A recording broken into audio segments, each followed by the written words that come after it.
حضور یہ عطا فرمائیے کہ سلام غیر مسلم کو کیا جائے یا نہ کیا جائے. اگر وہ سلام کرے یعنی کہ کرشن ہمارے ہاں زیادہ ہے، اگر وہ سلام کرے تو ہمیں کیسا جواب وہ دینا چاہیے، اور مصافحہ کے متعلق بھی ان کے بارے میں ارشاد فرما دیجیے. جزاک اللہ خیرہ.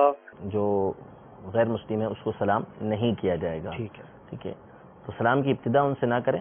ہاں اگر وہ ابتدا کرتا ہے تو اگر جواب دینا ہے تو فقط وعلیکم یہ کہہ دے. اور اگر فتنہ ہے، اس بات کا اندیشہ ہے، اس بات کا کہ نہیں جواب دے گا تو اس صورت میں جو ہے وہ فتنہ پیدا ہوگا، اس کے اوپر جو ہے وہ لان تان کی جائے گی، مطعون ہوگا یہ شخص. تو ایسی صورت میں وہ اس کو سلام کا مکمل جواب بھی دے سکتا ہے، اور یہ فرمایا کہ فرشتوں کی وہ نیت کر لے اس کے اندر. تو بہرحال ابتدا نہیں کرنی چاہیے، لیکن جہاں جہاں ایسی صورتحال پیش آئے کہ اگر وہ نہیں کرے گا تو پھر اس کے لیے جو ہے وہ مشکل کھڑی ہو جائے گی، دوسرے لوگ باتیں کریں گے، تو اس صورت میں وہ سلام کر سکتا ہے.